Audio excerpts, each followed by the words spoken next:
ನಮಸ್ಕಾರ ಸ್ನೇಹಿತರೆ, ಟ್ಯೂನಾ ಕನ್ನಡ ಚಾನೆಲ್ಗೆ ಸ್ವಾಗತ. ನೀರುಳ್ಳಿಯನ್ನು ಕೇವಲ ಖಾದ್ಯಕ್ಕಾಗಿ ಉಪಯೋಗಿಸದೆ ಅದನ್ನು ಮನೆಮದ್ದಾಗಿಯೂ ಉಪಯೋಗಿಸುತ್ತಾರೆ. ಈ ನೀರುಳ್ಳಿಯು ರಕ್ತದ ಒತ್ತಡ ಹಾಗೂ ಸಕ್ಕರೆಯ ಕಾಯಿಲೆಗೆ ಸಿದ್ಧೌಷಧವಾಗಿದೆ. ಪ್ರತಿದಿನವೂ ಹಸಿಯಾಗಿಯೇ ಊಟದಲ್ಲಿ ತಿನ್ನುವುದರಿಂದ ಸಕ್ಕರೆ ಕಾಯಿಲೆ ಹಾಗೂ ರಕ್ತದ ಒತ್ತಡವನ್ನು ನಿಯಂತ್ರಣಕ್ಕೆ ತರಬಹುದು. ನೀರುಳ್ಳಿಯಲ್ಲಿ ಕಬ್ಬಿಣದ ಅಂಶವು ಹೆಚ್ಚಾಗಿರುವುದರಿಂದ ರಕ್ತವು ಅಭಿವೃದ್ಧಿಯಾಗುತ್ತದೆ.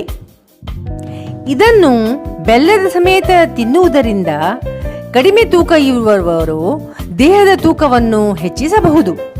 ಮಕ್ಕಳು ಬಿದ್ದು ರಕ್ತಸ್ರಾವವಾಗುತ್ತಿದ್ದರೆ ಈ ಈರುಳ್ಳಿಯ ರಸವನ್ನು ಅದಕ್ಕೆ ಹಚ್ಚಿದಲ್ಲಿ ರಕ್ತಸ್ರಾವವು ಥಟ್ಟನೆ ನಿಲ್ಲುತ್ತದೆ.